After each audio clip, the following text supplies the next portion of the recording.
And we're live. Here we go. Hello, everybody.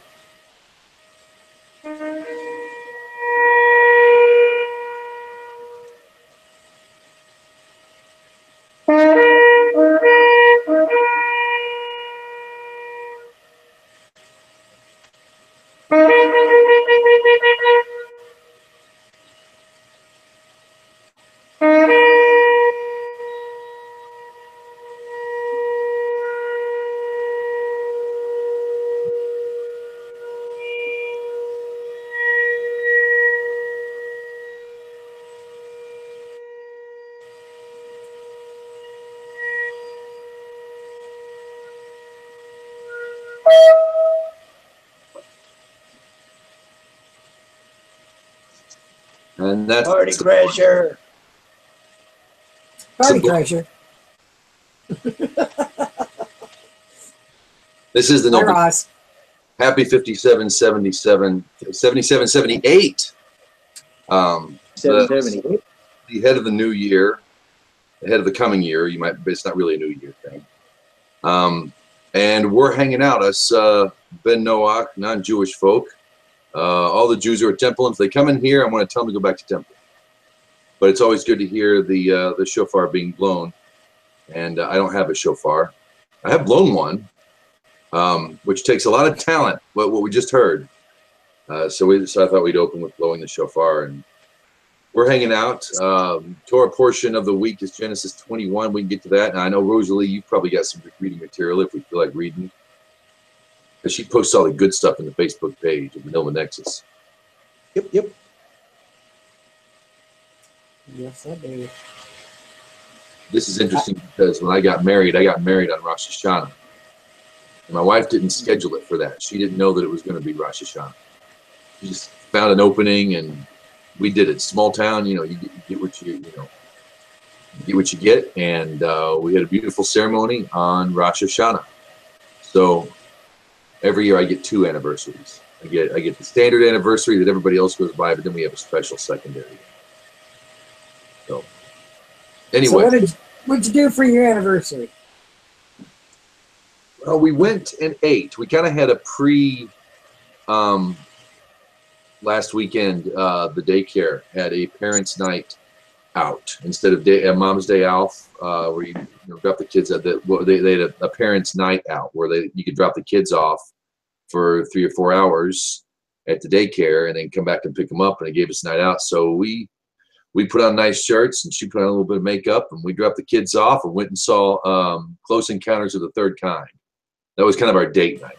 But for our anniversary, we went up to the steakhouse and had some beef. So There you go.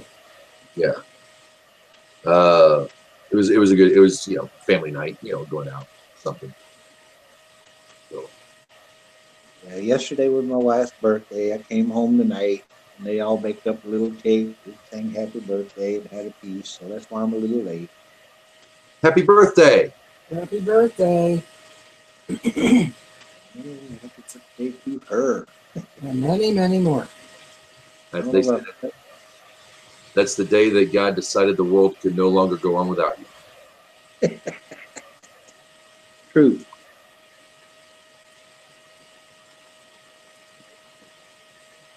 The happy Rosh Hashanah to everybody. Yes, may your name be inscribed in the book Amen. of life. Well, All of you both say Shana Tova.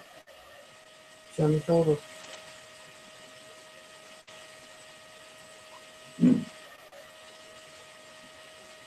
Things have gotten pretty quiet on Facebook lately. Ain't a whole lot of drop throwing going on, I've noticed. Or at least if there is, I'm not seeing it much anymore. it's been pretty contained to one group, but there have been a couple of blogs that came out again, and those who wrote them are actually showing up to discuss it, and things can get heated, and we can say nasty things or seemingly nasty. When you're in the heat of an argument, you almost expect it. You give it. It's just part of it. And then last night, suddenly, everyone's heart, my heart softened. I think these other guys, everyone just got quiet and didn't argue anymore. We picked it back up today. I But saw yeah, one little thread where somebody you'd posted pray for all nations. Some guy looked like he was going to start on some rant, and then you said, like I said, pray for all nations. And then he turned around and said, thank oh you, yeah. like you set him up. Well, yeah, it's what you were telling me the other night. What I'm going, it's you're right, and it's what we have to do. I'm not happy with them, but this is what we've got to work with, and to pray for, we got to pray for all of them, everybody. We want everybody to get better. We want as many people on the ark as possible. Sure.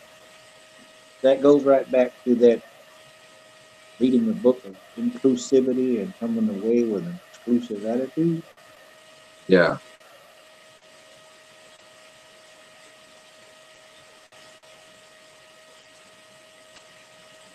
I think what some people don't understand is that don't seem to, and I know that there's been a lot of conflation and whatnot going on.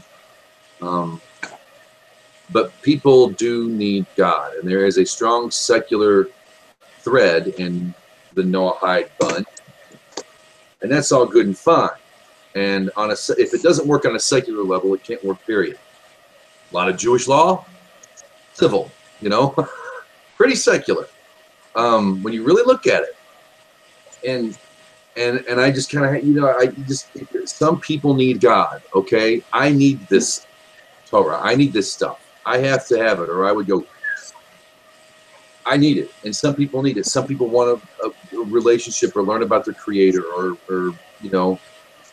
it's not enough for most people, and that's why I think most people tend to be believers by nature, religious, if you will, whatever. I don't like religious, but we are believers, and if you're going to believe in something, it's good to have something you can test, it's tangible, and no, we aren't required to pray. We are not required to worship God, but a lot of us like doing it. Just a personal observation on my part. I keep hearing Noahide law and Jewish law and all this other stuff, and take it personally that if you're reading Torah, that is just purely straight up nothing but the laws of humanity. Agreed. One size fits all. One law for slave and king. Go ahead. No, that's just it. I mean, that's what I'm saying. If there's only one law for the native and the one who sojourns with you, to me, that's just saying there's one law. You either get on board or you ain't. It's just there for anybody that decides to accept it, step up to the plate.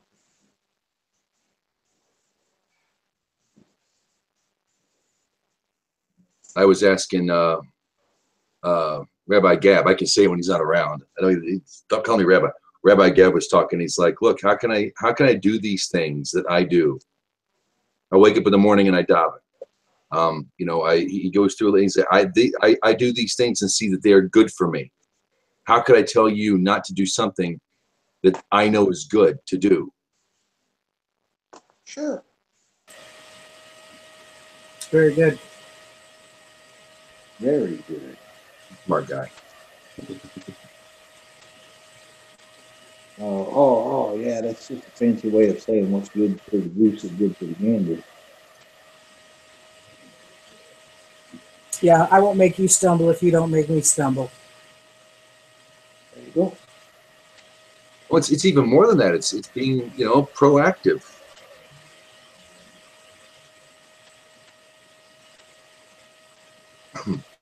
Facebook post up here. Oh, wow. I forgot to move my bookmarker. Which part are we in?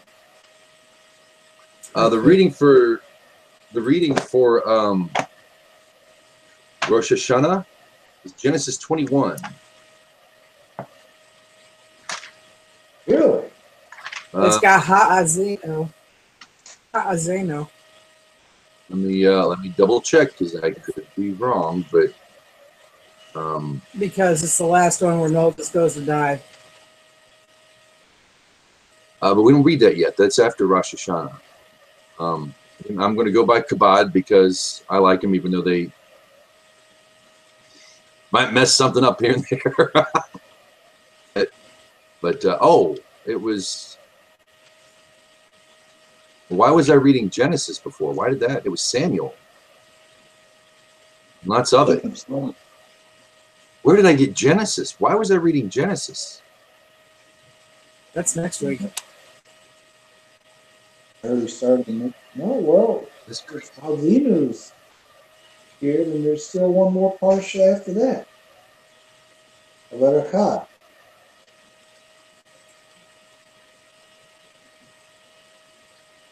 Yeah, we're at. Ha'azino. Yeah, I've got Ha'azino for this week's. Yeah, that's read next week. This one is oh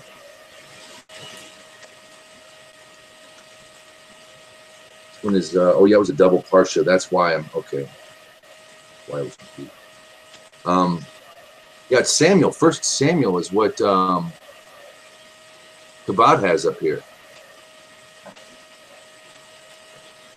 The Haftarah? The Haftorah? No. I'll go back to that. Wow. Well, I went way out. I don't know. I don't have the Kabbalah. That's why I read. Yes, Kabod has Samuel as Haftorah.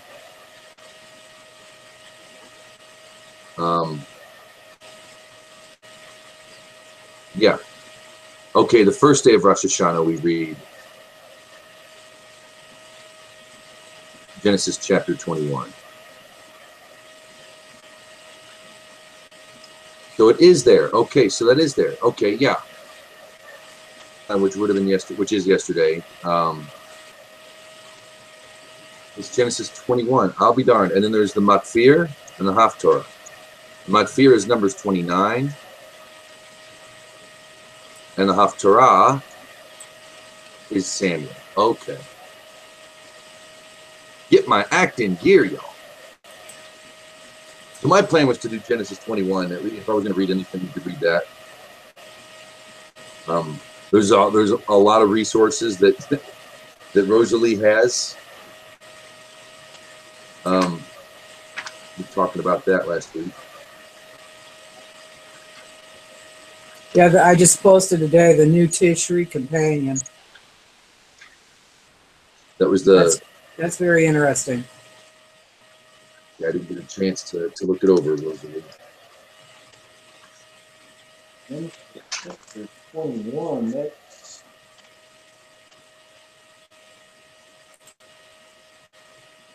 Hashem remembered Sarah. yeah. Correct.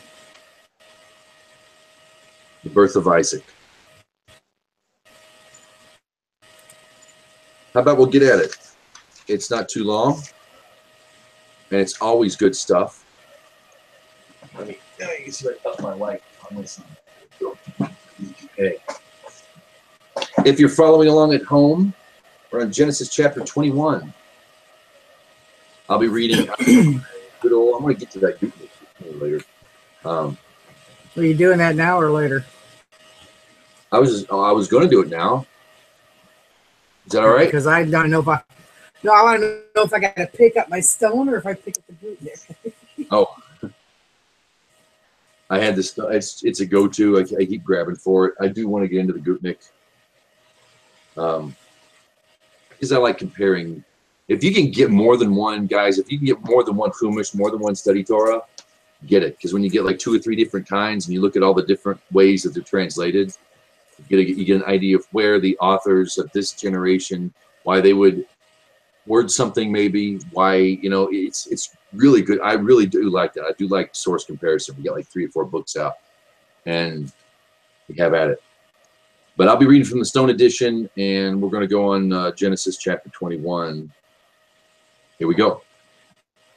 What verse? 21. The whole chapter. Okay. Hashem had remembered Sarah as he had said, and Hashem did for Sarah as he had spoken. Sarah conceived and bore unto Abraham a son unto Abraham in his old age, at the appointed time which God had spoken. Abraham called the name of his son who was born to him from Sarah, had borne him Isaac. Abraham circumcised his son Isaac at the age of 8 days, as God had commanded him. And Abraham was 100 years old when Isaac was born to him. Sarah said, God has made laughter for me.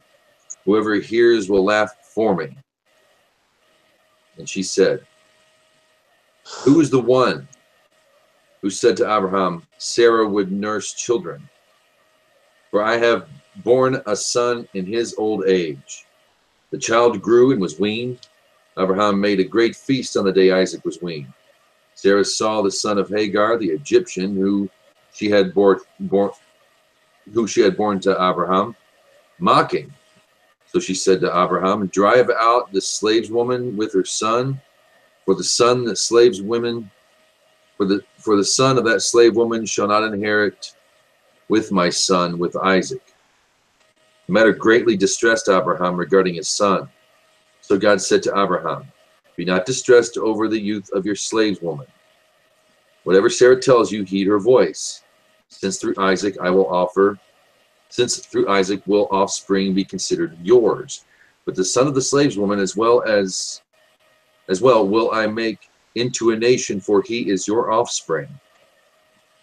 So Abraham awoke early in the morning, took bread and a skin of water, and gave them to Hagar. He placed them on her shoulder along with the boy and sent her off. She departed and strayed to the desert of Beersheba. When the water of the skin was consumed, she cast off the boy beneath one of the trees. She went and sat herself down at a distance, some bow shots away, for she said, let me not see the death of my child. And she sat at the distance, lifted her voice, and wept. God heard the cry of the youth.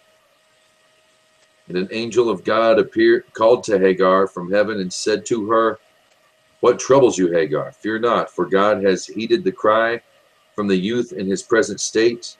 Arise, lift up the youth, and grasp your hand upon it, for I will make a great nation of him. Then God opened her eyes, and she perceived a well of water. She went and filled the skin with water, and gave the youth to drink. God was with the youth, and he grew up. He dwelt in the desert and became an accomplished archer. He lived in the desert of Paran, and his mother took a wife for him from the land of Egypt. At that time, Abimelech and Phicol, general of his legion, said to Abraham, God is with you in all that you do. Now swear to me by God that you will not deal falsely with me, nor with my child, nor with my grandchild, according to the kindness that I have done with you. Do with me and with the land in which you have sojourned. And Abraham said, I will swear. Then Abraham disputed with Abimelech regarding the well of water that Abimelech's servants had seized.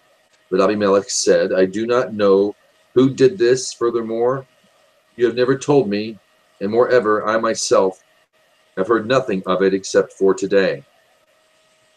So Abraham took flocks and cattle and gave them to Abimelech, and the two of them entered into a covenant. Abraham set 7 ewes of the flock by themselves, and Abimelech said to Abraham, what are these 7 ewes which you have set by themselves?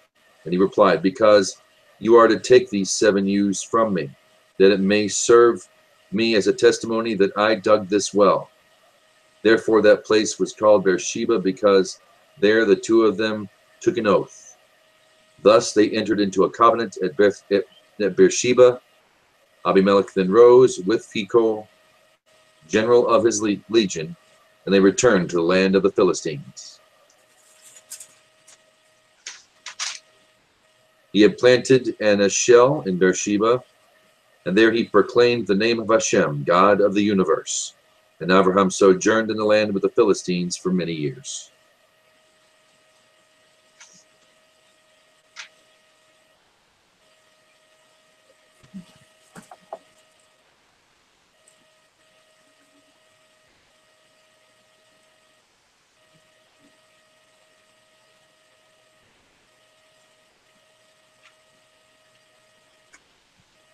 You know, I don't know why. Maybe y'all could help me. Why would this be read on Rosh Hashanah? Is it the birth of Isaac as the birth of Adam? Because if you're watching out there and you're not sure that Rosh Hashanah is they say it's the birthday of the world, but it's truly the birthday of man's soul. It's the day that man gained his soul, when God blew the breath of life into man and he became a living soul. This is that day. This is what we commemorate, that day, what that happened on this time.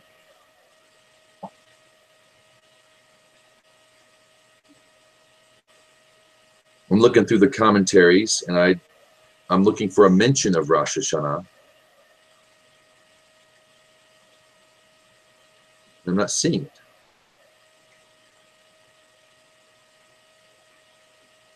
You notice that how this chapter is almost dedicated. If you know, it's because when she left her son, she went a few bow shots away, and Ishmael became an accomplished archer. I mean, bow shots. I saw that, and I knew what he was saying, but it just kind of, you know.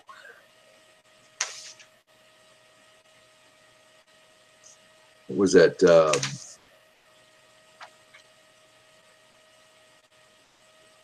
Some bow shots away.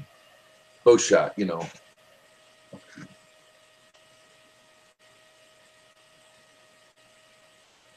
That's actually quite a distance.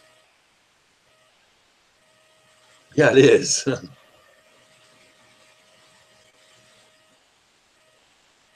It was just interesting that the language in Genesis, I've never caught that till now.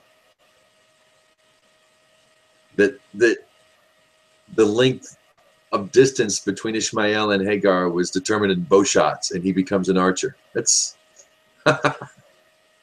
that's kind of cool. Yeah. I can give you some of the nuggets that I picked up. Go for it. Please. I'm not sure about how it ties in with Rosh Hashanah, but what comes out of it on some levels is the bow shots, meaning that he became a mighty hunter or a hunter in the same vein that Nimrod was a mighty hunter of men. I recall that we discussed that previously. And the cool little thing. Okay, Hagar perceived a well. Beersheba, the well of seven, the well of the oath, the covenant of the seven. And she drew water from that. And then it turns right around and mentions Abimelech and Phicol, the general. And they take an oath at the well of seven. And Abraham, well, this is where it really gets cool to me. This is talking about the seven laws. I don't know how many ways, okay? It's just, to me, it's just over and over and over it saying the covenant of the seven. Watch this little trick here, okay? Abraham gave Abimelech 7 ewe lambs. Okay, now you get this mental picture of 7 lambs, right? And that makes Abimelech perforce a shepherd, right? Abimelech now owns a flock of sheep. Good. Right. Wow. Abimelech has to water these sheep, right? Mm-hmm. How many times a day do sheep need water? I'm guessing 7. Well, let's go with one. One. Maybe once or twice, Okay. okay? But he has to pasture the flock, meaning feed them, and then he has to bring them to water. Every time he brings them to water, where does he take them? To the well. 7. These 7 lambs remind him of the 7 laws, and he goes back every day, once a day, at least once a day, to the well of 7. We recall the 7, a covenant. That's the place where the covenant was formed, right? You see how this is all tying in? Yes. And why would Abraham 7 goats, or excuse me, 7 sheep at the well, so that you remember that I dug this? Now, I was wondering, I don't think I could take that as something selfish. This is my property. He was given a covenant. He wears the sign of the covenant with God, for that matter. And acknowledge me, I think, would be acknowledging who he is, why he is. That would make much more sense now.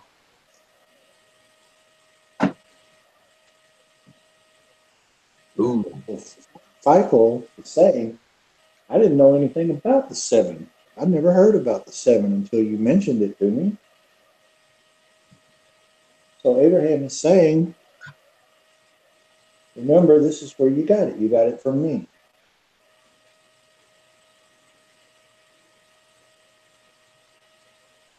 And this is where we made our covenant. Therefore, the place was called the Well of 7, or the Oath of 7. It's still called that. Yes.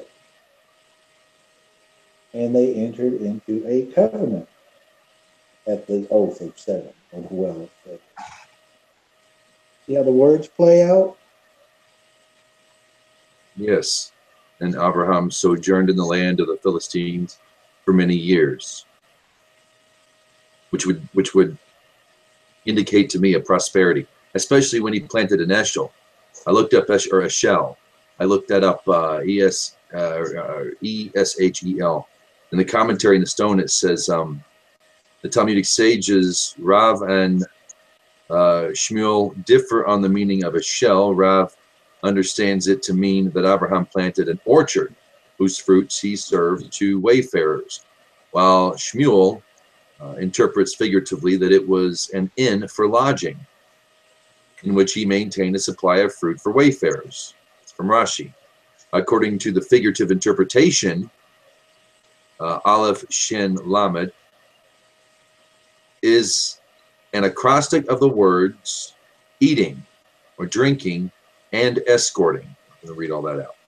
And the 3 basic services a host should provide to his guests.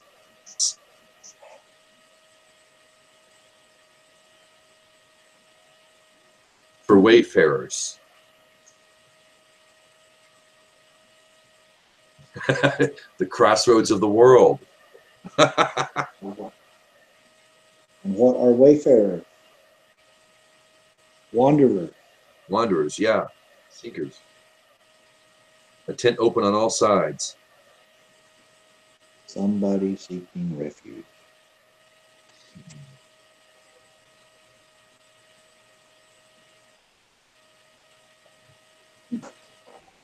Eating, drinking, and escorting. And what do the sheep do? What does the shepherd do? Shepherd escorts his sheep to the pasture so they can eat, and escorts them to the well so they can drink.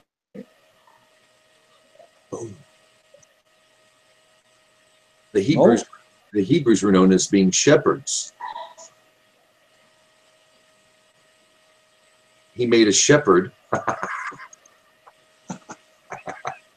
of Abimelech.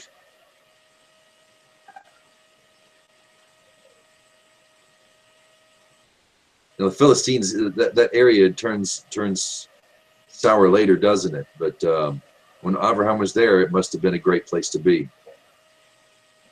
Well, he essentially initiated the oath of seven, the well of seven. And that's exactly the same place that Hagar went to draw water. Right? Right? And it was known as the well of seven or oath of seven. She drank from it.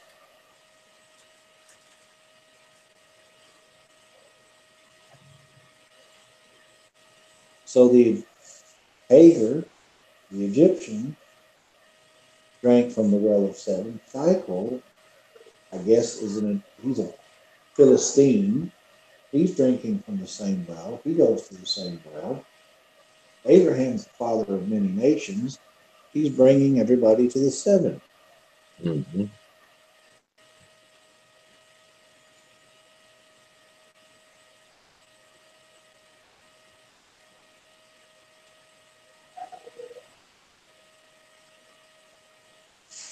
Anyway, those are just a few little dots. Yeah. Some.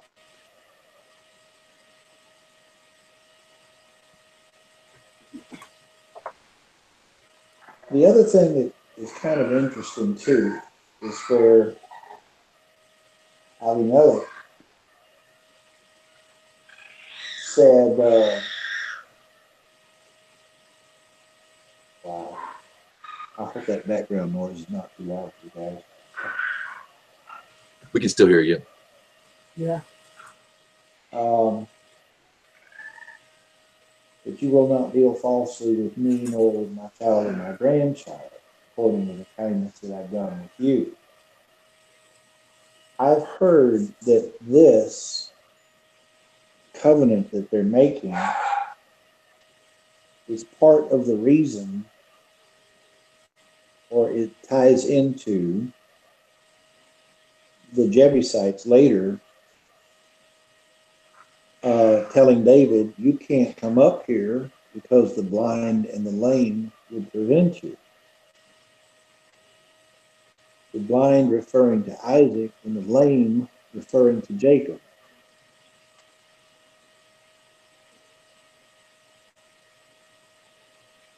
Meaning that was Abraham's child, Isaac, and grandchild was Jacob. Mm-hmm.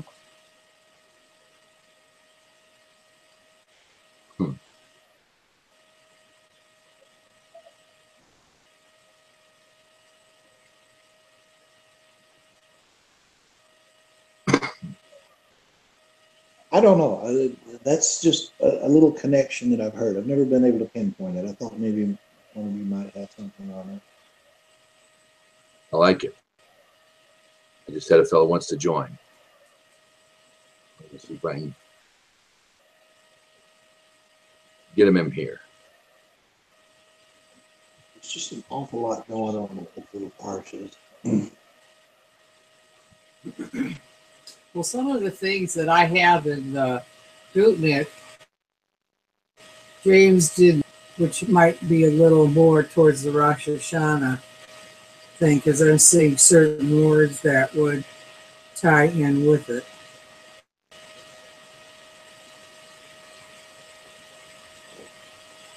Like when it said, God heard, excuse me, in 21:17, God heard the boy's cry. An angel of God called Hagar to, and then said to her, what's the matter, Hagar? Don't be afraid, because God heard the boy's cry. And then in parentheses, and judged him according to his current circumstances. Parentheses, and not according to what he is destined to do, in parentheses. So right there, God judged him, so that means everybody comes across, he was being judged. So that's where Rosh Hashanah could be seen there, because we all walk in front of God whether we know it or not, and are judged on this day.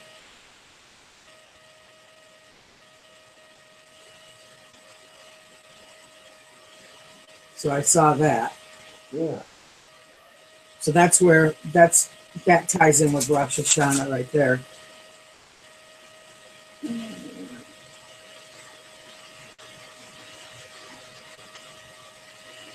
And then again, to the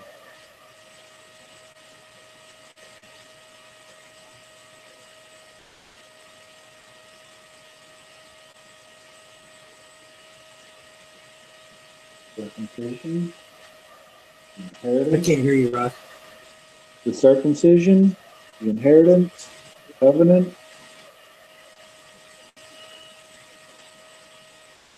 And like you said, the judgment. Because I remember when I saw that, when he said it, I have heard the cry.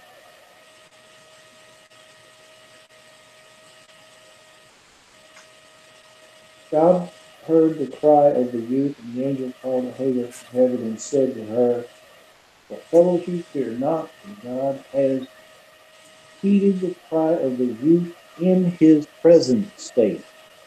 Yeah. And not according to what he is destined to do. So that makes that like a yearly thing. So that's where it would fall in with Rosh Hashanah, I'm thinking. So the boy had years added to his life.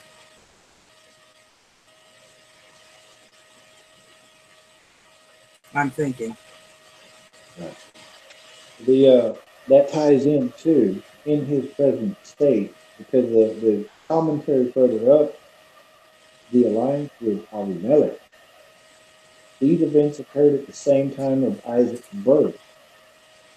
Knowing of all the miracles that God had done for Abraham, Abimelech came to seal a covenant with him. Abimelech stressed that he sought this treaty of friendship not because of Abraham's wealth or power, but because God is with you in all that you do. And then where he says, "Swear to me that you will deal," so on.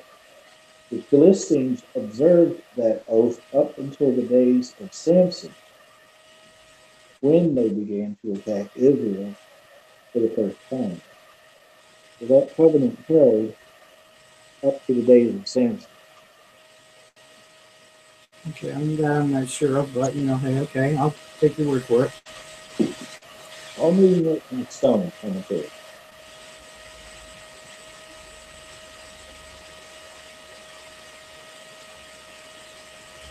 So there's all kinds of covenants here. Right. Oh yeah, absolutely. Yeah, the one, like you said, the one. Well, he said, I. Where he didn't say. It says right where you said, swear to. It's like around the time Abimelech and Pico, his army general, said to Abraham, quote, "Judging by your miraculous salvation from Sodom, the victory in war, and the fatherhood in old age," unquote, God is with you in all that you do.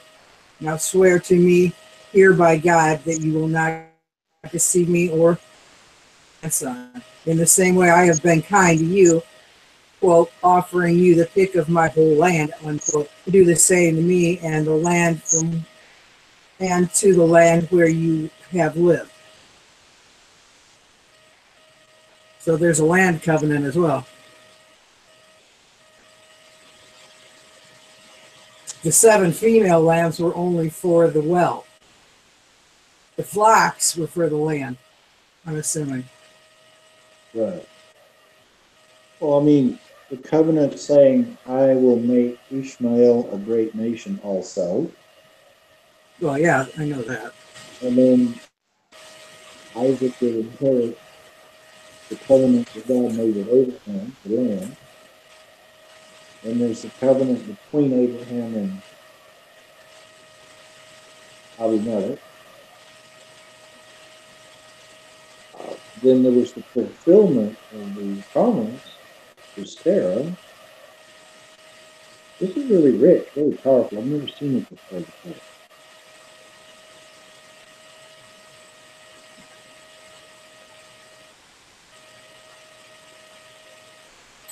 Mm.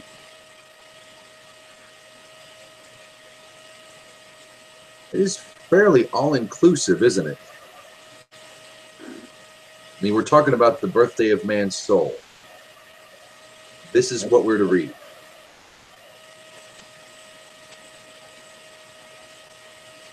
I mean, even in today's world, we have to think back. You know, if only Frank was here. You know? Yeah. Mm-hmm.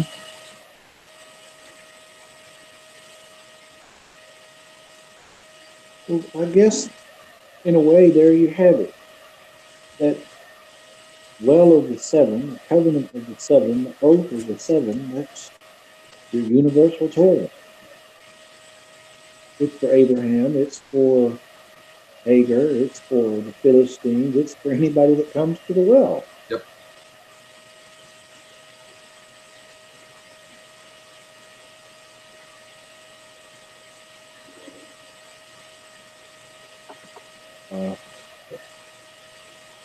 Like that wayfarers. But even an orchard, even if it was an orchard for wayfarers, I mean, either way.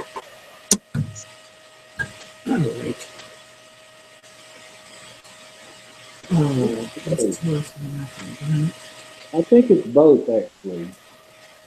He planted an orchard so that he would have plenty of fruit to provide for the wayfarers that came through his inn.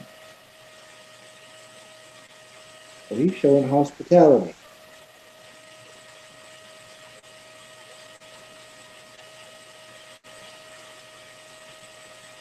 That's like the Bedouins still do today.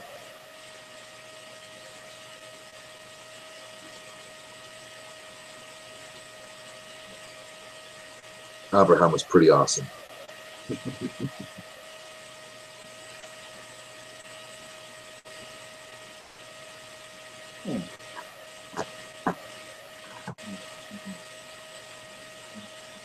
All right, let's see. Michael, was he Egyptian or was he Canaanite? He was Philistine. Yeah. So if he was a Philistine, then he was a descendant of Canaan. Canaan.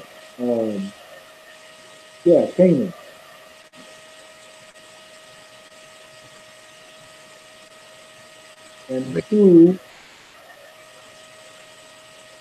Ishmael is also a descendant. Right? Right. And the Ishmaelites gave birth to the Midianites. He had a son named Midian, who became the father of the Midianites. And then guess who came out of Midian? Yisro. Drinking out of that same well. Huh. Whoa, whoa, whoa, whoa, whoa, whoa, whoa.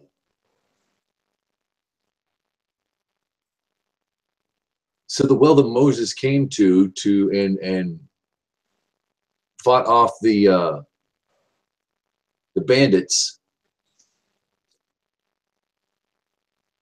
where Zipporah was with the flocks, that was the well? I don't think it was Beersheba, that Okay. well. That well had been inside the land. Oh.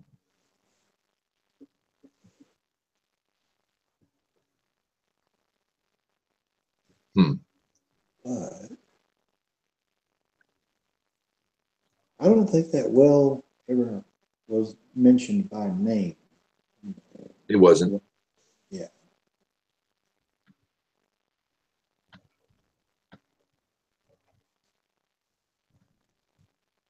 But it hints at it in some respects because Jethro had 7 daughters. And I don't know if he sent all 7 daughters to the well. Just for Okay. a thought. Huh? In the last word that it has here in the Torah, it says, quoting the verses, proof is that I dug this well, verse 30. The Zohar 284b refers rather strangely to Yitzhak's well, or Isaac's well.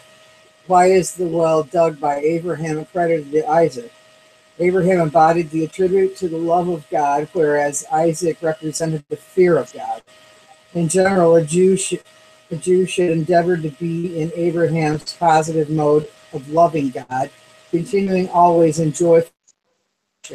However, if a Jew possesses only love of God and no fear, then his divine service will not prevail, for inevitably his love of God will degenerate into a love of other things. Fear of God is required to preserve a person's love of God. The well which Abraham dug did not prevail. It was filled by the Philistines until Isaac redug it.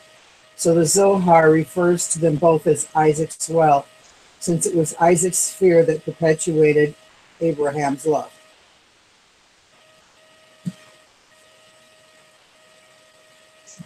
Yeah.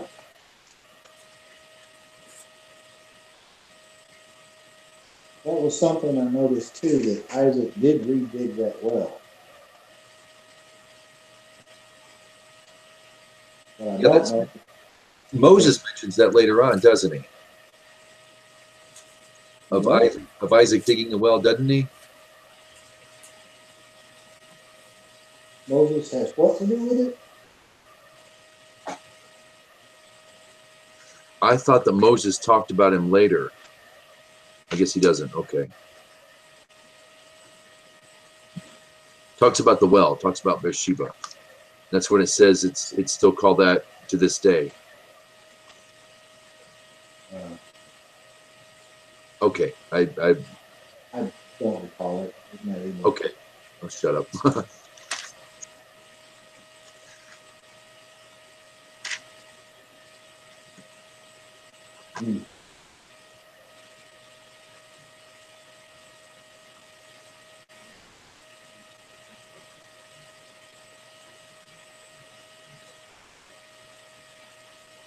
Wow.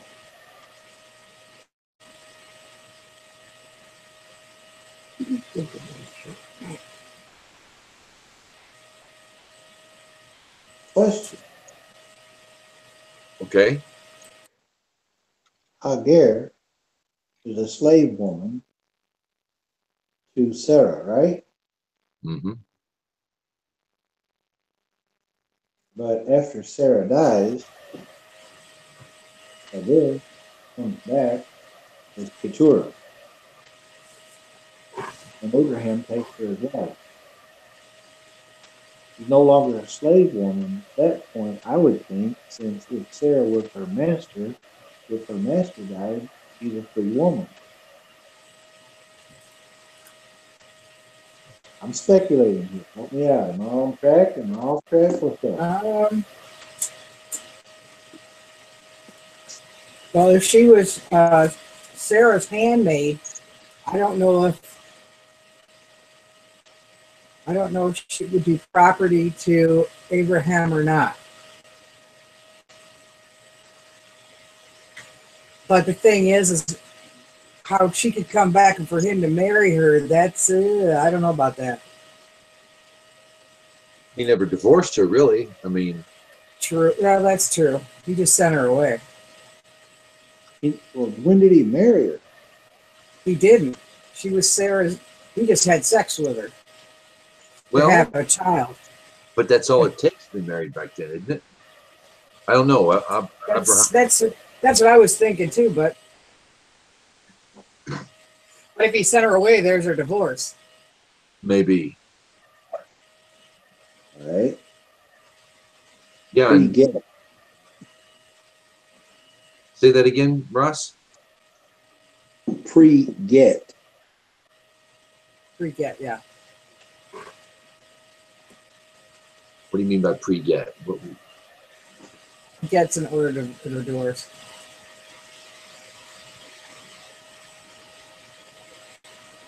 Well, this is where the idea of get comes from. That could be. What is get? Can you guys explain that to me? The divorce. Oh, he sends her, He sends her away. It's like he said 3 times, I divorce you, I divorce you, I divorce you. Okay. He was never legally married. The only thing that Hagar actually did was be the surrogate for Sarah, Right. even though she was her property. About the technicalities of this either. Yeah, but see, okay. He may never have really been married to her, but she was acting as a surrogate.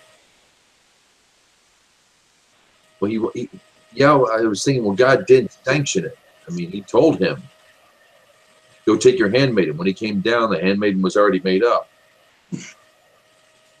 Because Sarah's prophetic words meant more than Abraham's service. That I just got done reading. Huh. True. That I just got done reading.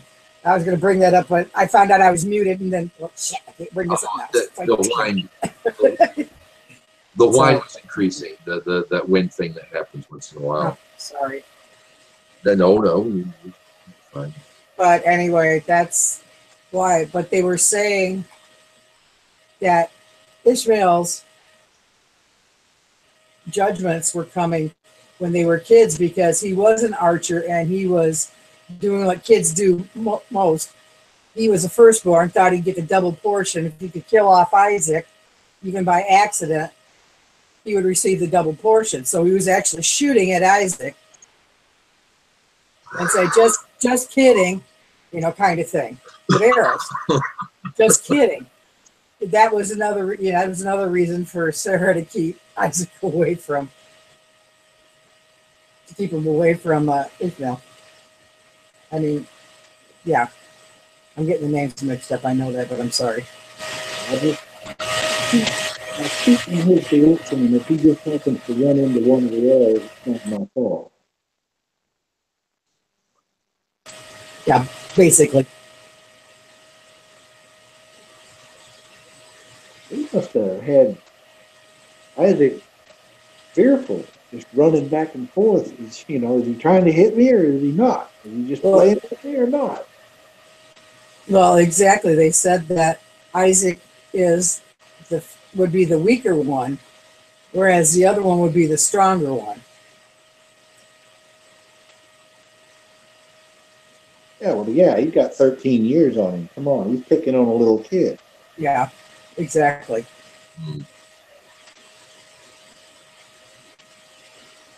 But you said he had 13 years on him. Aha. That's where he would be judged as a man, even though they didn't do bar mitzvahs. He would still be bar mitzvah age. He would.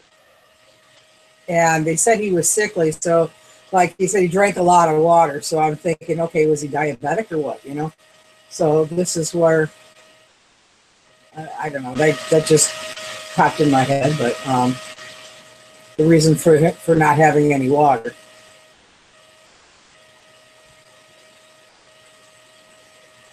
Well, So that would make sense why God would judge him. Again, going back to the Rosh Hashanah thing. Yeah. If he was at bar mitzvah age, he was considered a man.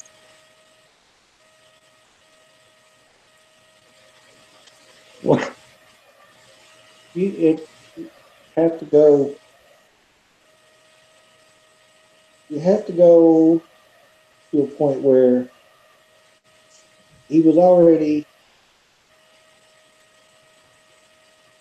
13 years old when he was born. So at some point, as he's growing up, I mean, how old was he actually when he got sent away? It had to be during that same time because she just had the child. She just had Isaac, and they sent him away. So if he was 13 at that time, or 14, that would kind of sort of make sense. Yeah. And they said that she was the other land for 25 years. He was weaned already. Yeah. So at age two, they said. So 14 or 15. 15. Definitely old enough to be held accountable for his actions. Yep. And that's where God judged him. And he didn't judge him on future events. So, but if he wanted to judge him as a man, he could have. But he made the promise to Hagar that he would be he would be the leader of a nation as well. So God added to his ages. He added to his years. Maybe. Yep.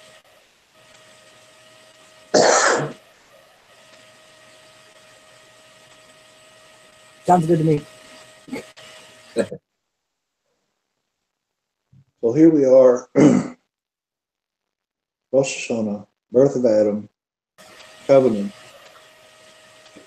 Adam had 6, at least. The 7th would have been at the time of Noah. And this is definitely after that, so.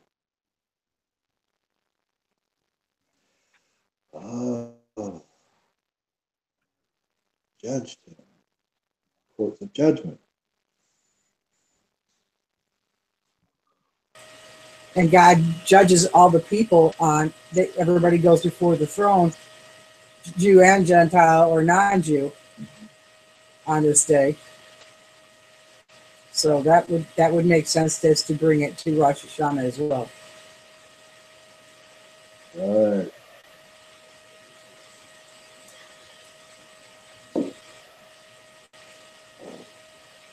Because here he's proclaiming, if Abraham was the king of Noah, was the beginning of Noahides, or the Jewish nation, and his sons were, that would mean Jew and Gentile, and he already had judged.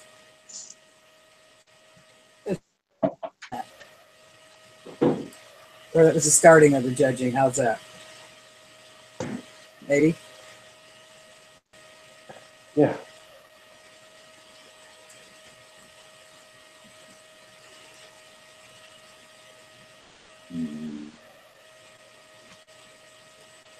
This is really getting deep.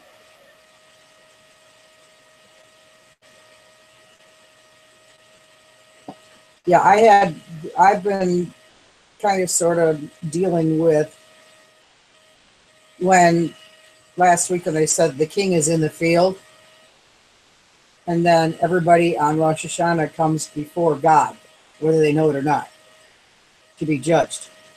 That's been my little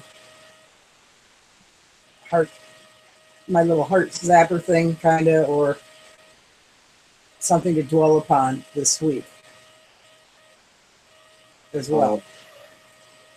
Is there not also during Rosh Hashanah and the sounding of the ram horn, that is the sending away of the adversary? It's more or less for the coronation of the king, I was assuming. No, is when the adversary isn't active. Send away Hagar and her son. Okay. Huh. There we go. He's been shot. Yeah, Ishmael's been shot at. Isaac's been shot at enough. Go away. His brother's aim's going to get better, and so is his strength. So yeah, that makes sense.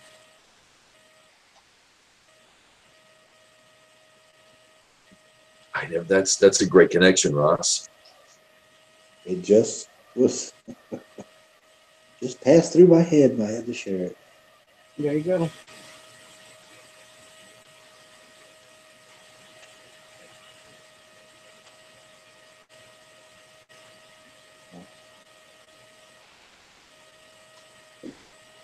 Let me go.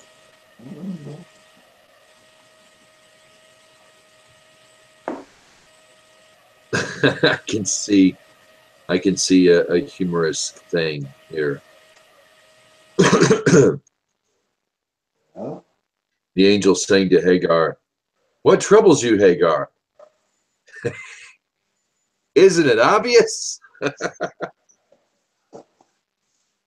he just kind of joyously comes to her. You know, what troubles you? What do you think troubles me? We're gonna die out here. Are you kidding me? Management by osmosis. No. I'm sorry. Hey, we got to learn. But the angel's almost joyous, you know. What troubles you, Hagar? Fear not, for God has heeded the cry of the youth in his present state. Well, one of the things that always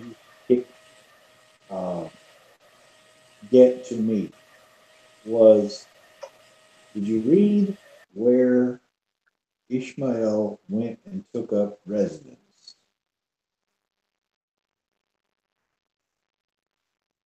When he picked up what? What was that again? Where did Ishmael go and live? I'm thinking Egypt, because that's where he was married. Oh, no. In verse 21.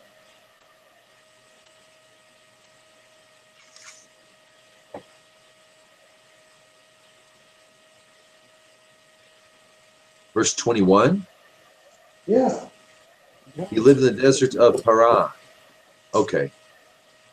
And his mother took a wife from the land of Egypt. Okay. Where is Paran juxtaposed to Egypt? Not really sure. Had to be nearby. She went to the city and got him a wife.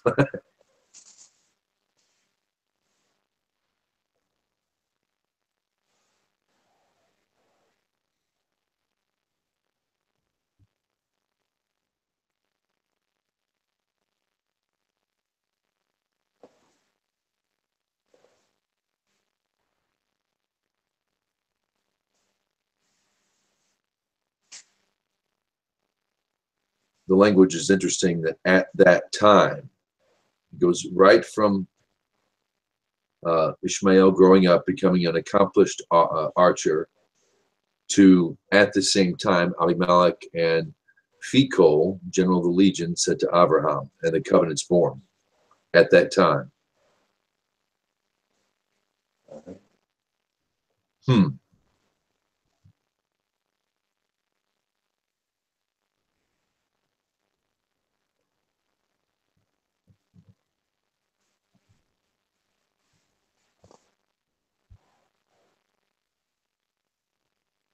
Thought something else interesting. Verse 34, commentaries in the Stone Edition Chumash.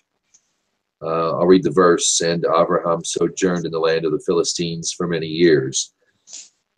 Here in the Chumash it says, this verse does not read on Abraham settled, which would imply a permanent residence. Rather, it uses the term sojourn, as in an alien.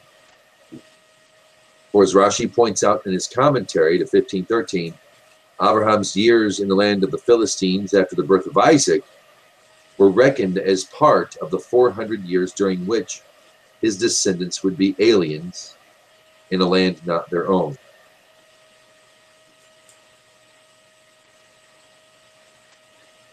So this is where that starts, right here. Right. Here's that connection. Are you ready? Okay. Ishmael went and settled where? Haran. Go to Numbers chapter 10 and read verse 12. All right. 10, 12. I'm flipping. Here we go. Israel journeyed on their journeys from the wilderness of Sinai, and the cloud rested in the wilderness of Paran. They journeyed for the first time. They left Sinai and they went to Paran.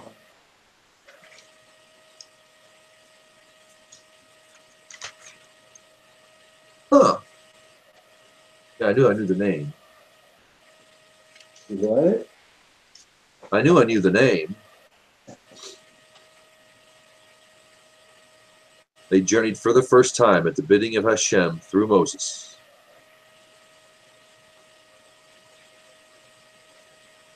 And then it goes on to describe what?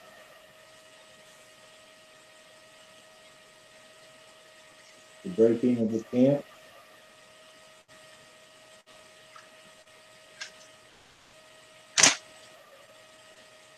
Right?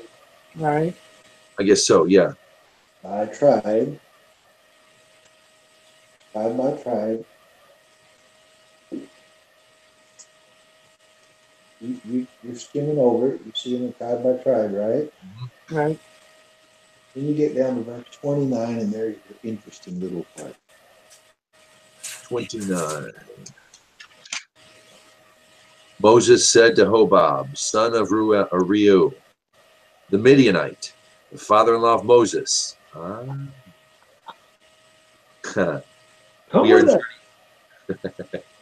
We are journeying to the place of which Hashem has said, I shall give it to you.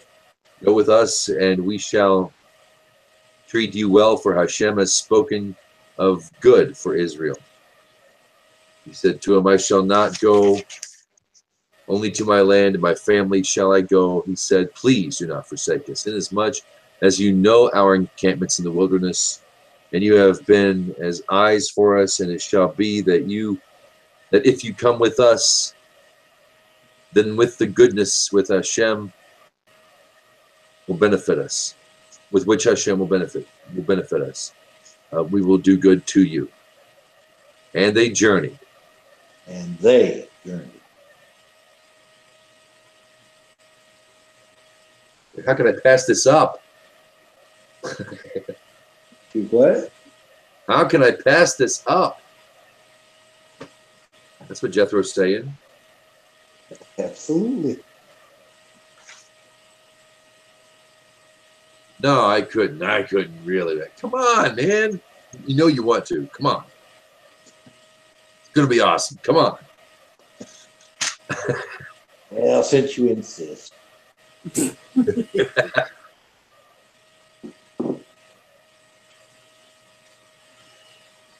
just keeps looping back, doesn't it? Yes, it does. A 3-day journey. Isn't that interesting?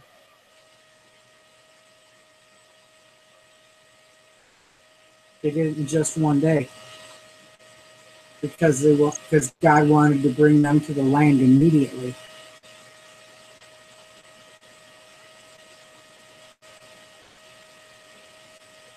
A 3-day distance is to search out for them a resting place. In Rosh Hashanah, we have 3 days, right? Kind of, sort of. Wednesday night to Friday night. But the Ark of the Covenant traveled 3 days ahead of them to seek the resting place for them. That resting place would be a 3-day journey.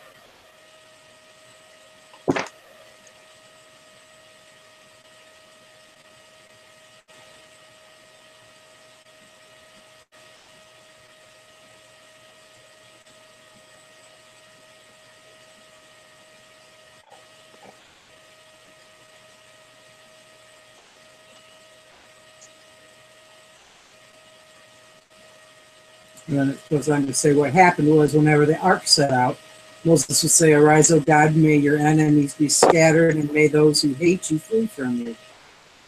When it came to rest, he would say, rest here, O God, among the myriads of the thousands of Israel.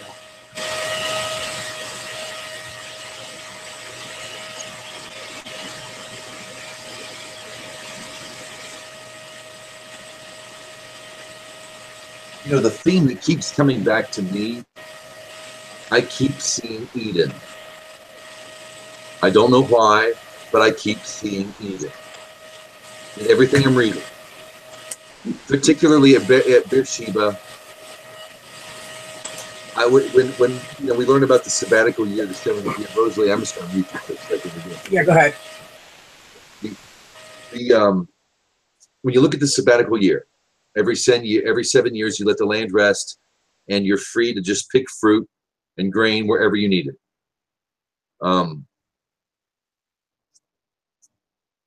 And we always know the seventh day is a taste of the world to come, particularly for Israel, for what they keep. They sojourn with Hashem on this one. But nonetheless, the seventh year is a resting place. I'm getting Beersheba here. I'm getting, it seems to be almost like a haven, like a little Eden, to plant a garden, an orchard in a desert, just for the sake of wayfarers. You know what I'm saying? I'm thinking this. So I'm getting visions of the sabbatical year when you can just walk down the street and pick an apple and enjoy. You know, that the land grows itself, that you don't even need to touch it. It provides for you. It's supposed to be a taste of the world to come. The seventh day is a taste of the world to come when we rest and reflect in Hashem. And I keep getting this, and I don't know why, but you know, back here in Numbers, it's like they're heading back here to this instance, this thing, this paradise, milk and honey, flocks and fruit, milk and honey. You know what I'm saying? Yeah.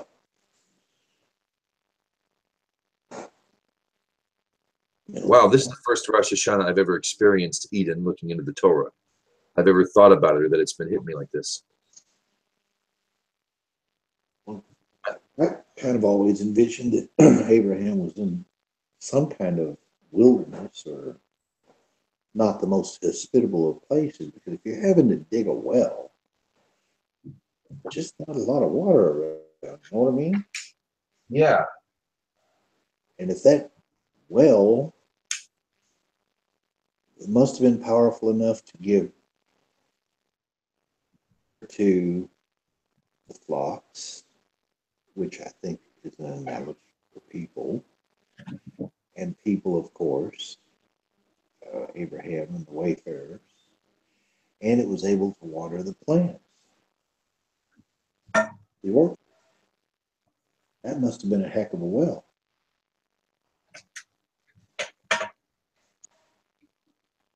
Agreed. Agreed.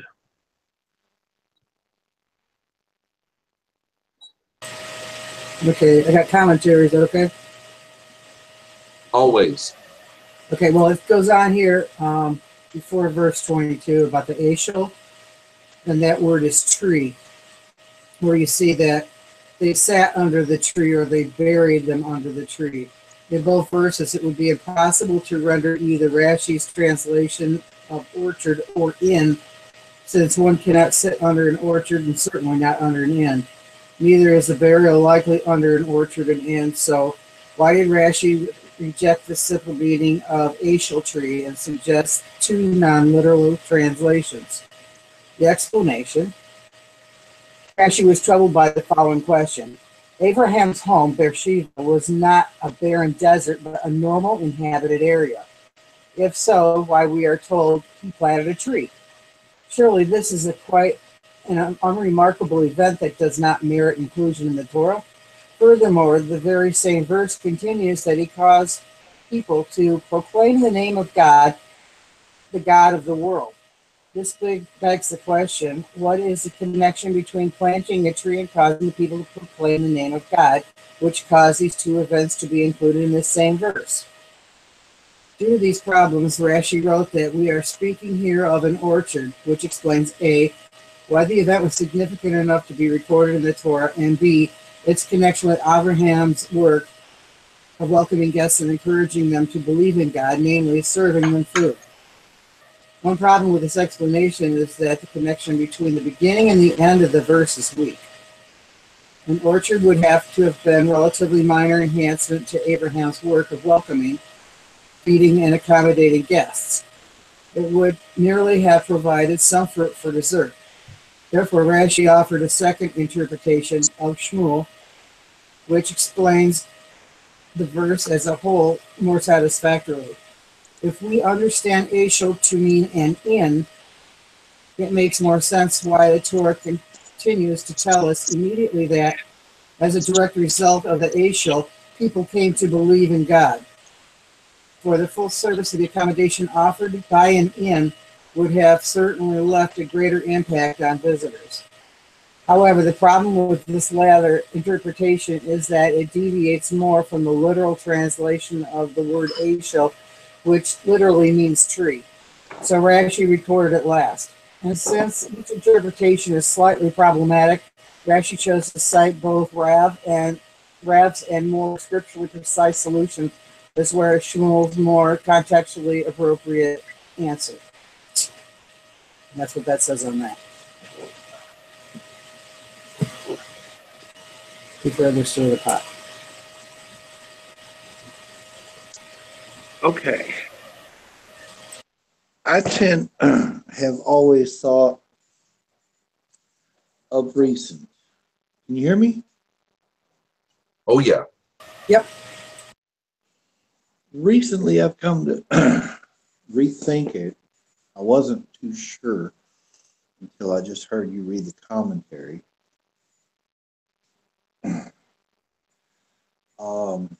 Ashel. I do relate that as a tent.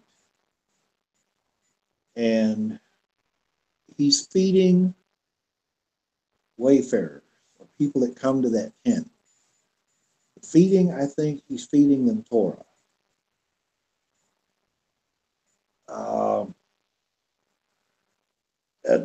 If you liken a man to a tree, that's a well-established man, somebody that is grown up and mature. The fruit that Abraham is serving is the fruit of his teaching, the fruit of his understanding, the fruit of his knowledge. He's feeding Torah to the students, which we later find out he had 318 of.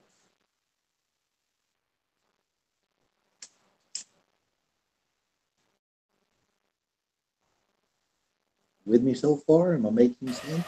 Yep. It's got to be a Shem. A study of Shem. Open on all four sides to the four corners of the earth. Anybody can come from any direction to that tent and learn the seven because it's open to everyone.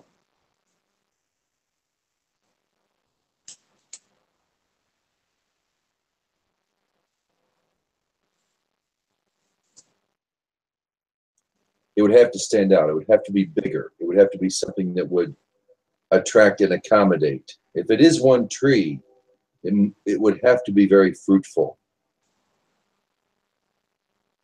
It would have to be, I mean, a tree provides a canopy.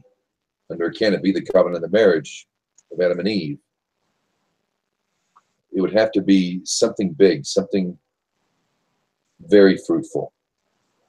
Or the other analogy is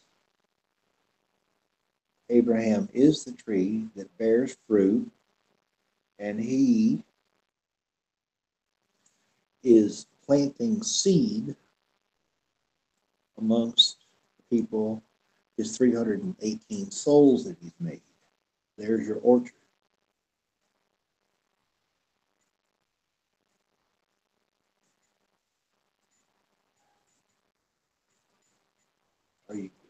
Am I being a little... No, I get it. I get it. You get it?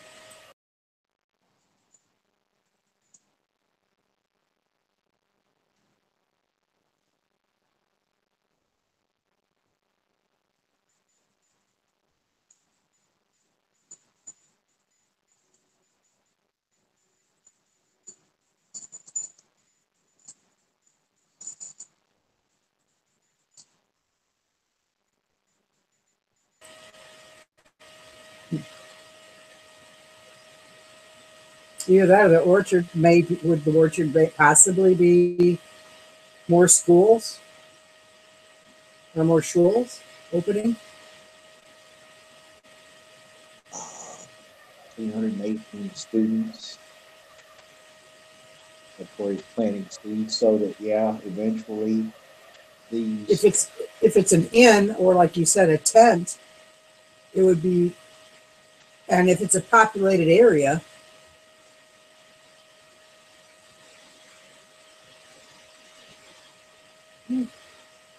just a thought. No, go for it. No, that's all. I was saying it was just a thought. Obviously, it's a populated area. It's got 318 souls that he made. So apparently he's got quote unquote converts. He's planting seed and hope that these trees will grow up and eventually bear fruit themselves.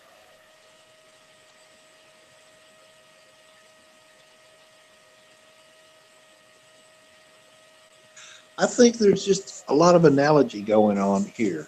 And that's the way I've seen a lot of things lately, is the analogy of a man being a tree.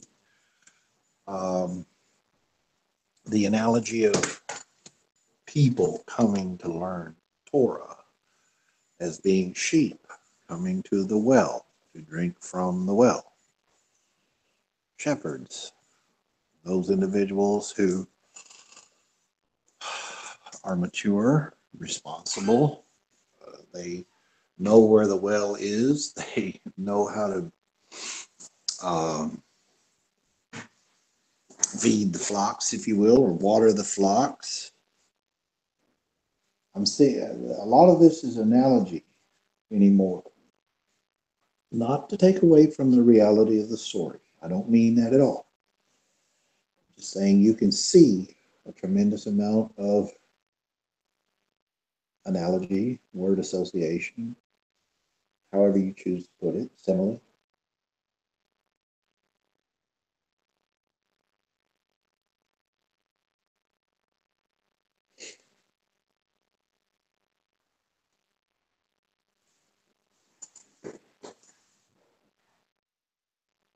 Want to keep digging, or you got some more stuff to look up, James?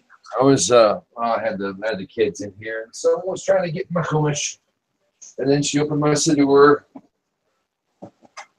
Take care of kiddos. Get them clear and free. Hi, Catherine. Yeah, she's gone now. Oh. She does love turning pages in books. When she sees that daddy's got interest in books, she's got to come up and turn the pages. She's got to attack it. I'll put a golden book or something in front of her. Book on puppies and ducks. Yeah, she sees that Torah open. She sees them chumash, and she's just got to attack and get in it. Not worried about the pictures. She wants to see the word. She's in it. She's on it.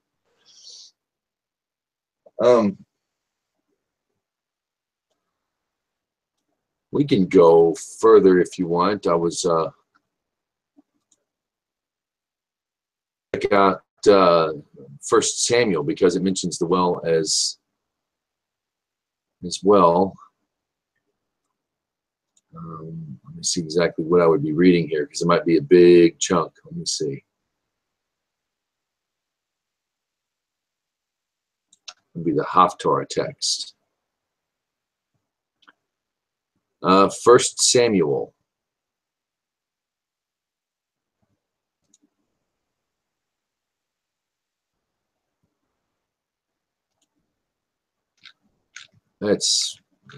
I'll just go ahead and read it. I think it's just chapters 1 and part of 2. Chapters 1, and then it goes 2 through verse 10. Right now, because I have a great chumash. Actually, now I've got the Kabod site here. I'll just use that for now. I have a Koren Tanakh, which reads different and gives much better interpretations of names that take a little while for me to get through, but by the look of this, I don't think either one's going to help me out. So I just stick to Kabod here. Samuel 1, chapter 1. And there was one man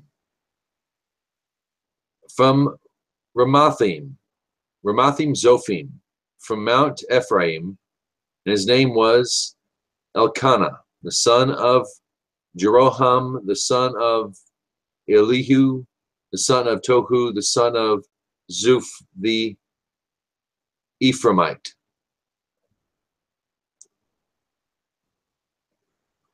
He had two sons. The name of the one was Hannah. The name of the second was Peninnah. And Peninnah had children, and Hannah had no children. And the man was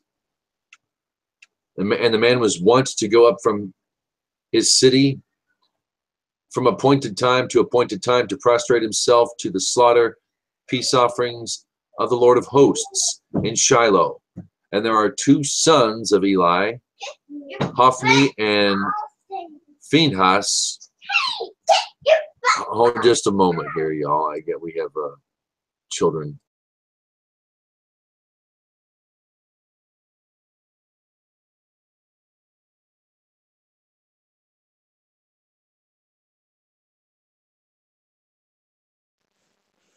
Aren't they just so precious? Oh, somebody's not happy. Where is it? I gotta find it. Hi, guys. First Samuel. I gotta find it. I can't find it. All right. I'm going to mute you. Here we go. Can't find First Samuel. I'm going to mute you there, Rosalie. I'm going to read verse 3 one more time. And that man was wont to go up from his city from appointed time to prostrate himself and to slaughter peace offerings to the Lord of hosts in Shiloh. And there the two sons of Eli, Hophni and Phinehas, were serving the Lord. And when it was the day, and Elkanah slaughtered peace offerings, and he would give to Peninnah his wife, and to her sons and daughters portions, and to Hannah he would give one choice portion, for he loved Hannah, and the Lord had shut up her womb. And her rival would frequently anger her in order to make her complain, for the Lord had shut up her womb. And so he would do year by year, as often as she wept, up to the house of the Lord. So she would anger her, and she wept and would not eat.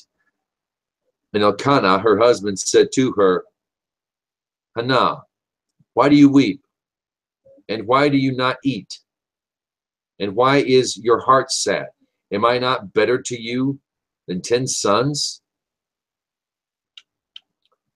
And Hannah arose after eating and after drinking, and Eli the priest was sitting on the chair beside the doorpost of the temple of the Lord. And she was bitter in spirit, and she prayed to the Lord and wept. And she vowed a vow and said to the Lord of hosts, if you will look upon the affliction of your bondswoman, and you will remember me, and you will not forget your bondswoman, and you will not give your bondswoman a man-child, and I shall give him to the Lord all the days of his life, and no razor shall come upon his head.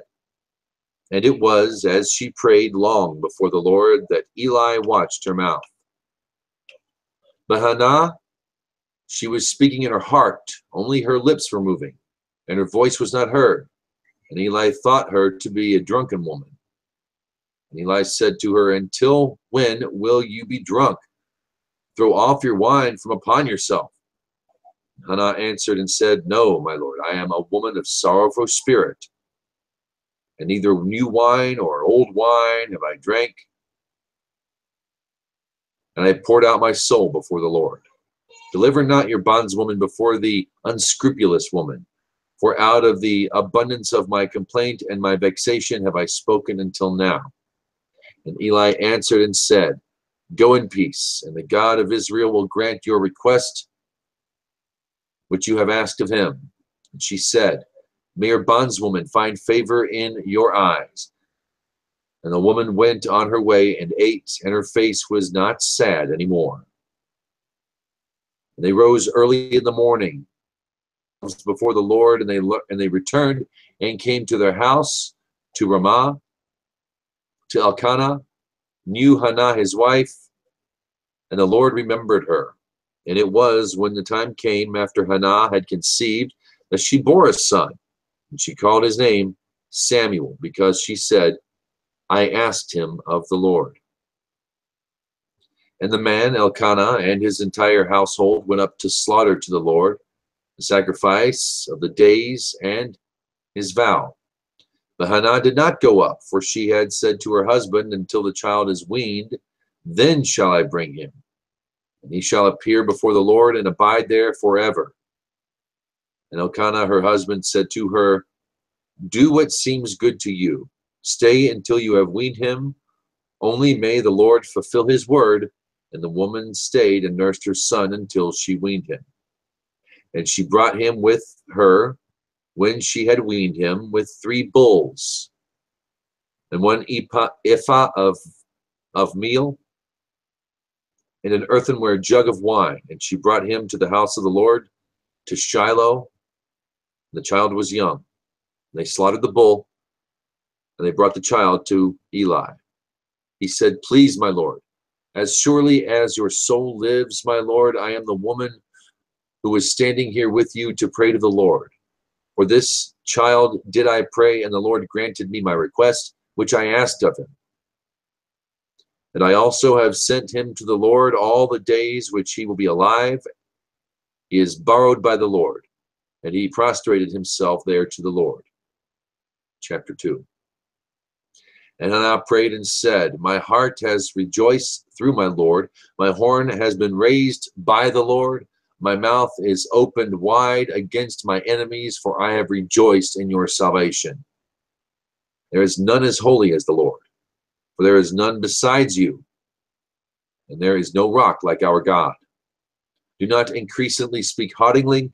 Let not arrogance come out of your mouth, for the Lord is a God of thoughts, and to him are deeds counted. The bowels of the mighty are broken, and those who stumbled are girded with strength. Those who were satiated have hired themselves out for bread, while the hungry have ceased, while the barren woman has borne 7.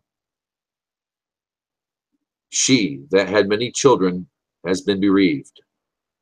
The Lord kills and makes alive. He brings down to the grave and rises up. The Lord impoverishes and he makes rich. He humbles, he also exalts. He lifts the poor from the dust, from the dunghill. He raises the pauper to seat them with princes, and a seat of honor. He causes them to inherit. For the pillars of the earth are the Lord's, and he placed the world upon them. The feet of his pious ones he will guard, and all the wicked shall be cut off from darkness, for not my strength will man prevail. Lastly, those who strive with the Lord, those who strive with the Lord will be broken. Upon him will he thunder in heaven. The Lord will judge the ends of the earth, and he will grant strength to his king, and raise the horn of his anointed one.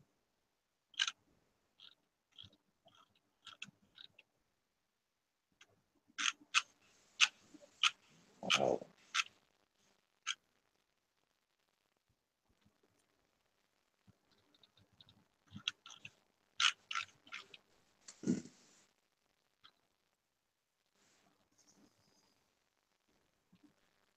So much similarity here to so many other stories. Samson, no razor shall touch his head.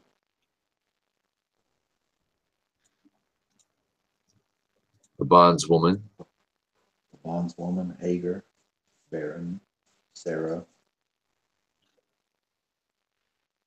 7 children versus none.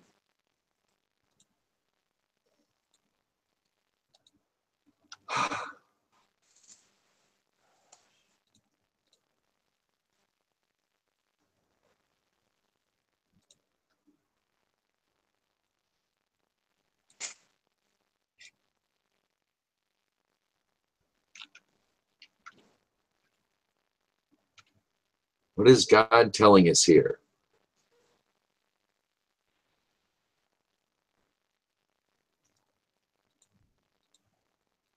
On Rosh Hashanah. See, I'm glad I had this hangout now.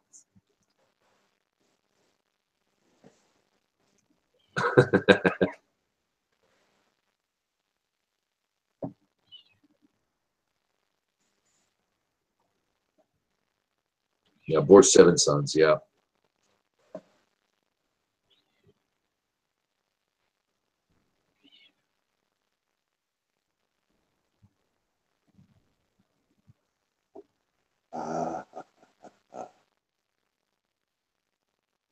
You have a nugget? The barren has borne 7, but she who has many children languishes.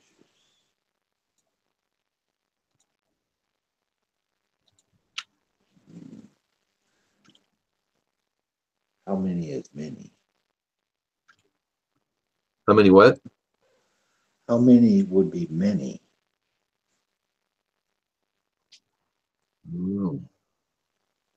70? 613 maybe?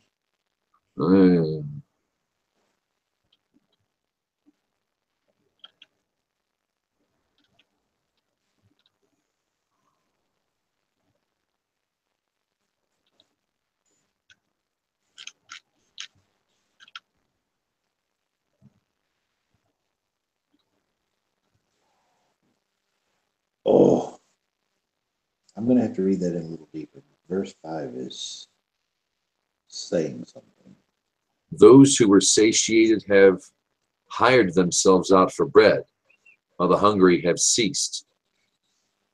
While the barren woman has borne 7, she that had many children, she has been bereaved.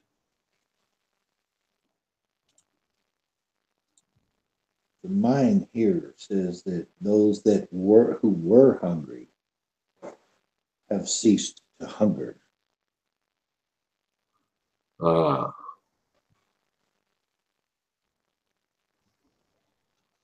So,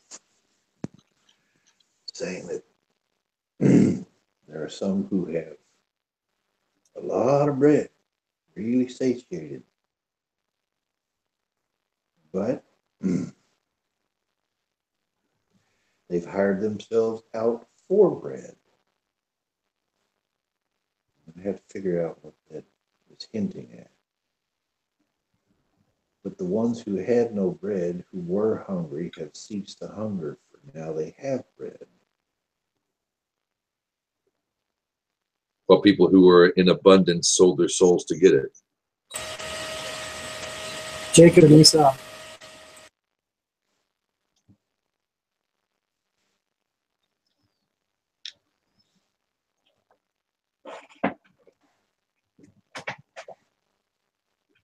The gluttonous sold their souls for that bread. Jacob and Esau. How do you see that? Jacob sold his inheritance for a bowl of stew.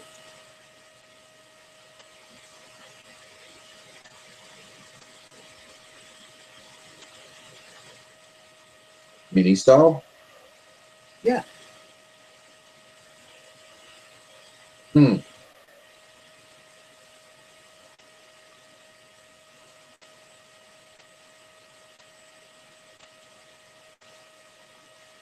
A balance. Isn't it? The hungry stop being hungry. Hello, Ricky Bruce. Lee. Hey. Shalom, shalom. Happy Rosh Hashanah. Yeah. Hi, Brooke. Shana or Tova. Shana Tova to you too. Toba.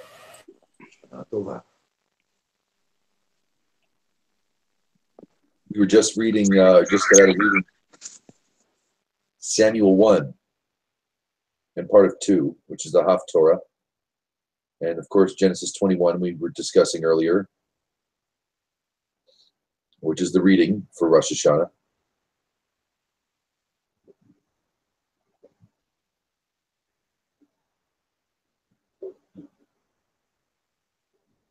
near the well of seven lambs, a paradise, or an oasis at least, set up for wayfarers.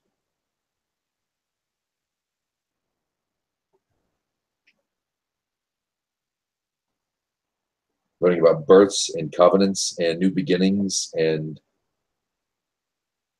it's all coming together for Rosh Hashanah very nicely. How are you doing this evening? Anything on your mind? Oh, we're doing all right. We actually went to the Torah Learning Center in Kansas City for the for their Rosh Hashanah service. Is it a service? I mean, I for don't their know. tradition. I don't. Sure. Service. Yeah. Yeah. Sure, the gathering. I don't know. You get to hear the shofar. We did. It was a cultural experience. Awesome. Yeah. Oh, that's so awesome. They were very welcoming, but it was different than anything we've ever experienced. But we haven't really been exposed to the Jews very much, and as much Torah study as we might do online, it doesn't equate to real life experience.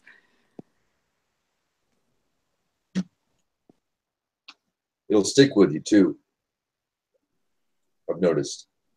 The experiences with the Jews. Mm-hmm. Yeah. Oh yeah. Well, Chicago was very interesting. Just seeing some of the, the nightlife after Shabbat was over. That was cool, and of course interacting with Katz. But he's, I don't know, more relatable. Yes.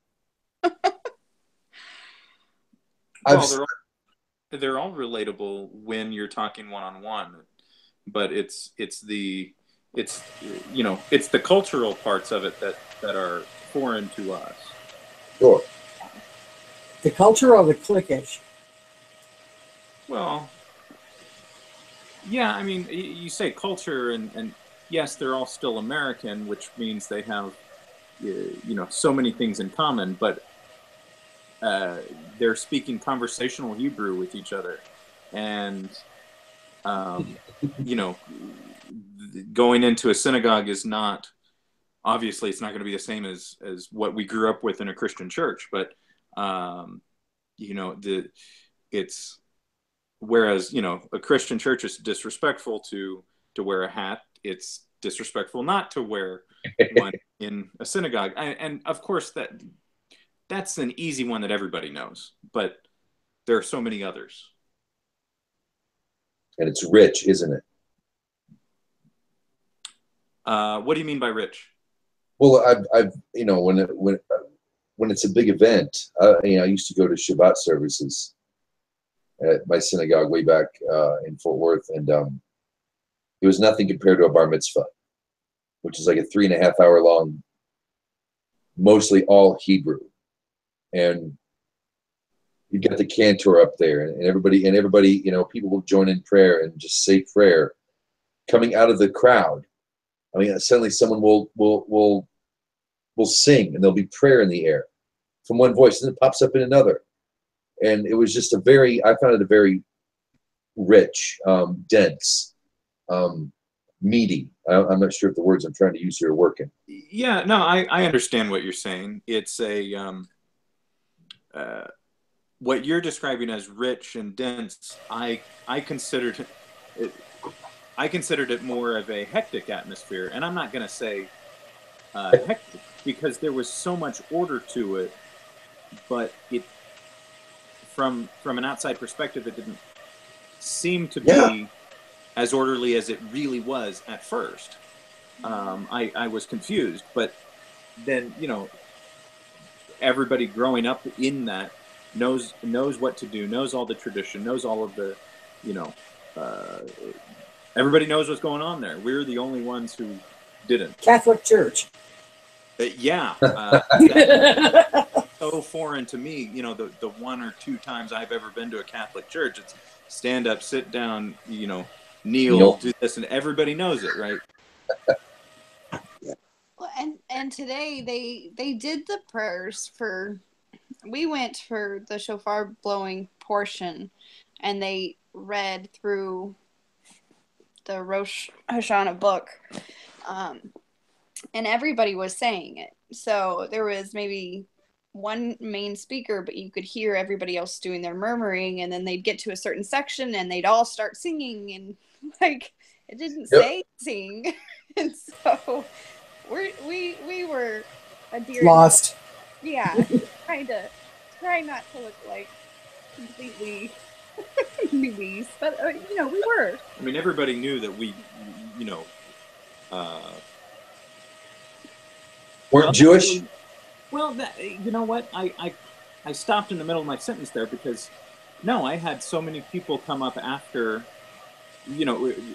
after the shofar blowing portion of that service, and then we went into a meal, and there were half a dozen people who came up to me and says, "Hey, are you related to somebody here? Or and I'm going, oh no, yeah, I'm not even Jewish, guys, So I don't know, maybe then again, they probably knew. I don't know if they did or not. The main rabbi there knew. I mean, he was the one who handed me the divine code in the very beginning. And we went to several Noahide classes. I think you were on there for one. But how many did you go to? Half a dozen. Okay, well, I don't know. There's several you didn't go to, so we didn't go to that many before we moved. So He knew you then. he knew us, Yeah. yeah. And he knew we were coming too. Yeah, he knew we were coming. He was the top guy, so it's not like we walked in and they were like, "Oh, they might be Jews. We'll let them stay."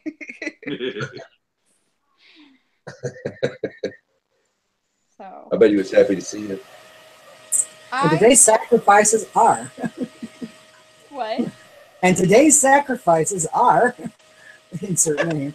I'm Jews. Sorry. No. I don't know if he's happy or not. He doesn't express it visually. Yeah, it's really hard to tell his and maybe that's I don't know, is that a cultural thing? I have no idea, but I can't read him very well at all. No, I don't know that that's I think it might just be his personality. Yeah. No, he's good. He's a good. I Oh, mean, they're all good people, but he's. Oh, I really like him, and he's super extra. Goes out of his way to make the children feel welcomed always.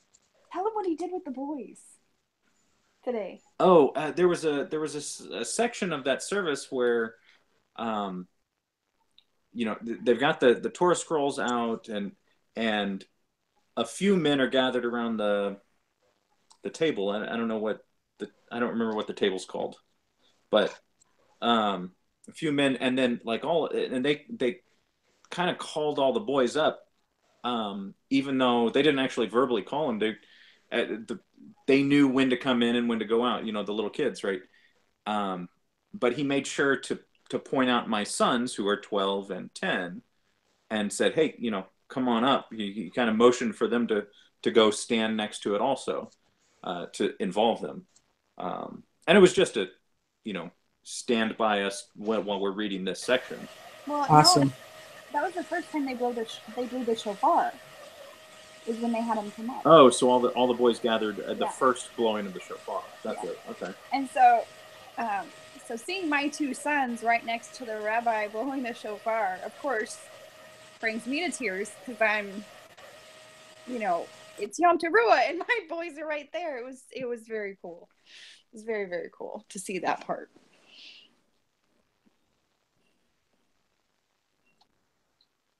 Now, I can feel it from here. Yeah.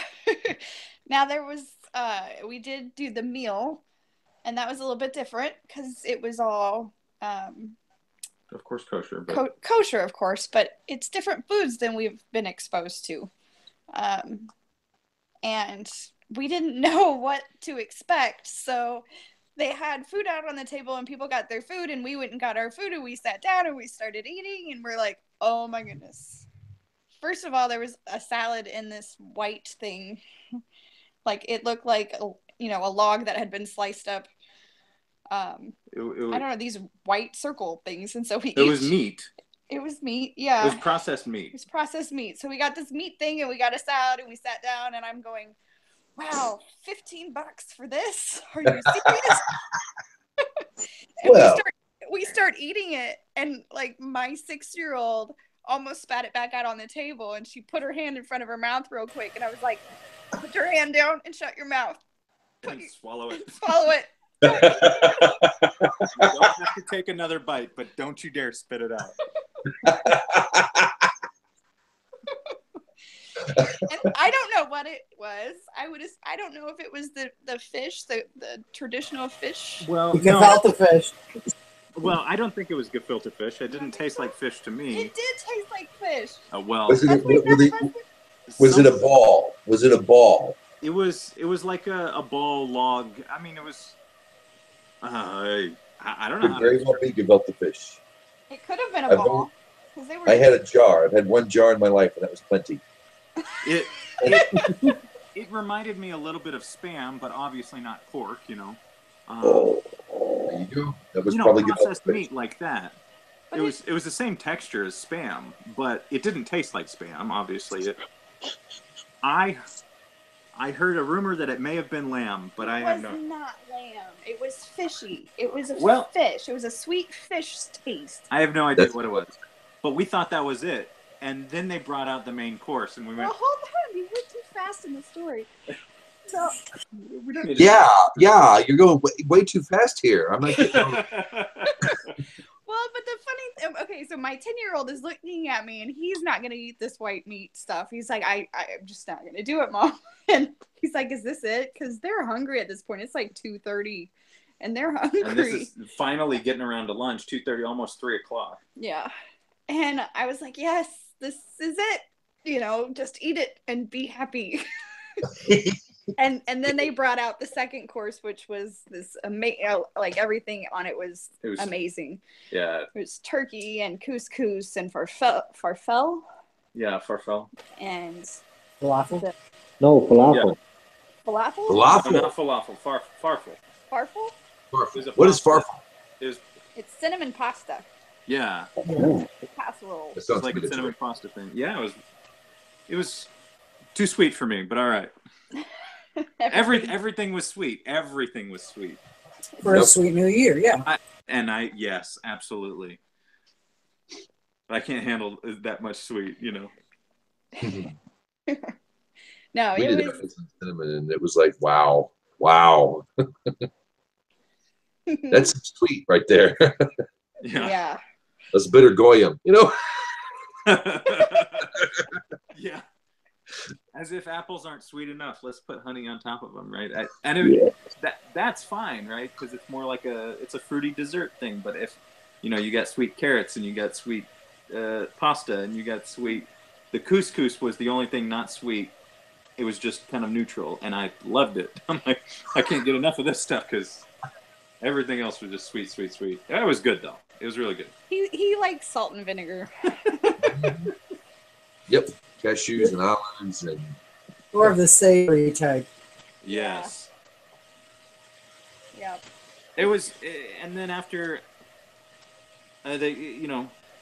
after we eat, they're passing around bourbon and yeah, and wow. Drinking L'Chaim, and that was pretty cool. That was fun. Then we walked over to a pond and didn't throw bread in, even though the order of service said we were going to throw bread in, but nobody threw bread because of I have no idea why. Except I brought bread, and I threw me and the kids put a little bit of bread in the water before. We're like, why isn't anyone else doing this? And our friend that came with us, she went and asked somebody who attends regularly, and they're like, oh no, we can't put it in because of the filter. Oh, it was a filter on the pond. Yes. Oh. So, but I doubt our little breadcrumbs. Yeah, there were so many leaves in that pond anyway. Yeah. It doesn't matter. It was an interesting experience for sure. He put the bread in the water. We were reading in both the Torah portion, which is Genesis 21, and the Haftorah speaks of the well, particularly the well of Beersheba, and that you would put bread in the water. Did they give you a reason why, or was that just part of the bread in the water was to cast away your sins? It was as if you were throwing away the sins from your life, and letting the fish eat them. Is that what that paper said? Yeah. Oh, okay. Yeah, it wouldn't go in the well, James. I guarantee that. Yeah. But probably like a Dead Sea or the Nile River, where that would be at. Okay. It was specifically supposed to be a flowing body of water, so and something with animals, like some kind of fish or turtles or something in it. At least that's what they were saying. That makes sense. Makes much more sense. So then on the way home, we stopped at the Missouri River. The Missouri River that was actually really flowing. And we threw our bread and didn't worry about the fact that no one else was. But it was good. It was Awesome. a good experience, and it was good to be exposed to other another culture.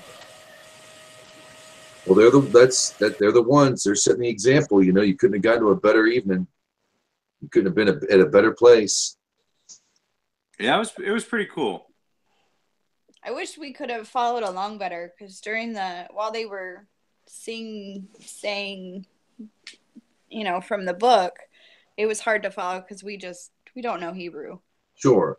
And the English is there, but they're reading at a different speed, and it was hard to tell where they were, and they'd be like, all right, now we're going to this page, and I'd be like, have 3 more pages before I would have gotten to where they were. And so that part was hard, but and a little bit distracting, just because if I were reading it at home or saying it, it's between, I guess it's still between me and Hashem there. It's just interrupted because I got to fast forward to the next part.